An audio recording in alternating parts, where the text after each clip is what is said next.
బులెటిన్లో breaking news చూస్తున్నాం. తిరుపతి జిల్లా చంద్రగిరి కూచివారిపల్లిలో తీవ్ర ఉద్రిక్తత పరిస్థితులు చోటు చేసుకున్నాయి. ఇరు వర్గాల ఘర్షణలతో గ్రామం అట్టుడికిపోయింది. ఓటింగ్ సరళి పరిశీలనకు వెళ్లిన వైసీపీ అభ్యర్థి చెవిరెడ్డి మోహిత్ రెడ్డిపై టీడీపీ నేతలు రాళ్లదాడికి దిగబడ్డారు. తమ గ్రామానికి రావద్దంటూ కాన్వాయ్లోని వాహనానికి టీడీపీ శ్రేణులు నిప్పుపెట్టారు. ఇరు పార్టీల నేతలు కర్రలు రాళ్లతో దాడి చేసుకున్నారు. ఘర్షణలో మహిళలు సైతం తీవ్రంగా గాయపడ్డారు. క్షతగాత్రులను చికిత్స నిమిత్తం ఆసుపత్రి తరలించారు. గ్రామంలో పోలీసులు భారీగా మోహరించారు. దీనికి సంబంధించిన పూర్తి డీటెయిల్స్ అందించడానికి మా తిరుపతి నుంచి మా గోపి ఫోన్ ద్వారా సిద్ధంగా ఉన్నారు. గోపి, తిరుపతి జిల్లాలో చంద్రగిరిలో కూచివారిపల్లిలో ఉద్రిక్తత పరిస్థితులకు సంబంధించిన అప్డేట్స్ ఏంటి? మేము దాటిపోయినప్పటికీ కూడా ఇంకా కూడా చంద్రగిరి నియోజకవర్గం కూచివారిపల్లిలో ఉద్రిక్తతలు కొనసాగుతున్నాయి.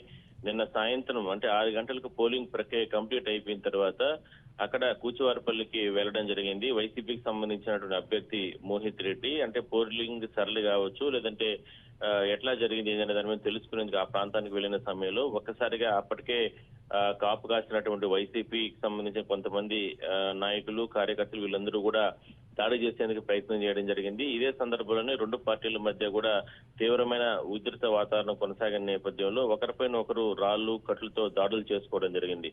అయితే ఇందులో చాలా మందికి తీవ్ర గాయాలయ్యి ఒక్కసారిగా కూచివారిపల్లి గ్రామం దాదాపుగా ఒక 50 నుంచి 60 ఇండ్లు ఉంటాయి. మొత్తం కూడా గ్రామంలో అసలు ఏం జరుగుతుంది అల్లకల్లోలంగా అయిపోయిన నేపథ్యంలో ఒక్కసారిగా పోలీసులు కూడా అలర్ట్ అవ్వడం జరిగింది. చుట్టుపక్కల ఉన్న పోలీసులు అంటే ఆల్రెడీ బందోబస్తులో ఉన్నటువంటి పోలీసులందరూ కూడా ఆ చుట్టుపక్కల ఉన్న వాళ్ళందరూ కూడా అక్కడికి వెంటనే పరుగులు తీయడం జరిగింది. అయితే అప్పటికే అక్కడికి చేరుకున్నటువంటి వైసీపీకి సంబంధించినటువంటి అభ్యర్థి మోహిత్ రెడ్డిని వెంటనే అతనికి ఉన్నటువంటి గన్మెన్లు ఒక ఇంటిలో పెట్టి అతన్ని రక్షించే ప్రయత్నం చేశారు. ఇదే సందర్భంలోనే ఎదురుగా ఉన్నటువంటి తెలుగుదేశం పార్టీకి సంబంధించిన శ్రేణులు వందలాది మంది అతని పైన, అతని కాన్వాయ్ పైన దాడి చేయడం జరిగింది. ఇందులో ఏదైతే చెవిరెడ్డి మోహిత్ రెడ్డి ప్రయాణిస్తున్న వాహనం ధ్వంసం అయింది. అతనితో పాటు ఉన్నటువంటి రెండో వాహనం సెక్యూరిటీ భద్రతా పరంగా ఏర్పాటు చేసుకున్నటువంటి వాహనాన్ని పూర్తిగా కూడా తెలుగుదేశం పార్టీకి సంబంధించినటువంటి శ్రేణులు పెట్రోల్ పోసి తగలబెట్టడం జరిగింది.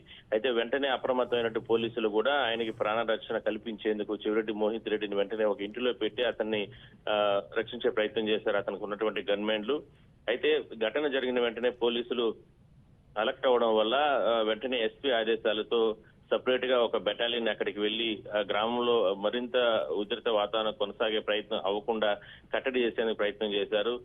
ప్రస్తుతానికి ఇంకా కూడా అంటే ఉధృత అనేది కొనసాగుతుంది. అయితే రాత్రి 2 గంటల వరకు కూడా జరిగినటువంటి ఈ ఘర్షణల్లో దాదాపుగా నిన్న సాయంత్రం నుంచి రాత్రి వరకు ఈ ఘర్షణలు కొనసాగాయి.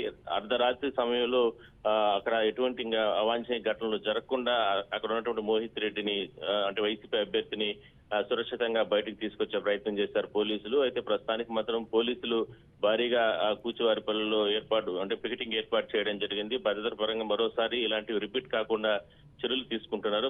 కొంతమందికి తీవ్రంగా దాదాపుగా ఒక 10-15 మందికి తలలకు అంటే రాళ్లు, కట్లతో కొట్టుకున్న కారణంగా తీవ్రమైన గాయాలయ్యి వాళ్ళందరినీ కూడా తిరుపతి రుయాకి తరలించడం జరిగింది. అయితే నిన్నంతా చిత్తూరు జిల్లాలో చాలా ప్రాంతాల్లో ఇలాంటి ఘర్షణలు జరిగినప్పటికీ కూడా చంద్రగిరిలో జరిగినటువంటి ఘర్షణ పోలీసులు కూడా చాలా అంటే కొంతమంది పైన కేసులు కూడా పెట్టే అవకాశం అయితే ఉంటుంది. అయితే ఒక అభ్యర్థిగా ఉన్నటువంటి చెవిరెడ్డి మోహిత్ రెడ్డి ఒకసారిగా కూచివారిపల్లికి వెళ్లిన సమయంలో ఎందుకంటే నిబంధనల ప్రకారం ఎవరైనా ఏ ప్రాంతానికైనా వెళ్ళొచ్చు.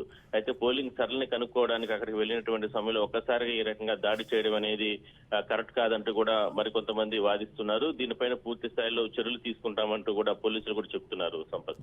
Okay, right, thank you Gopi.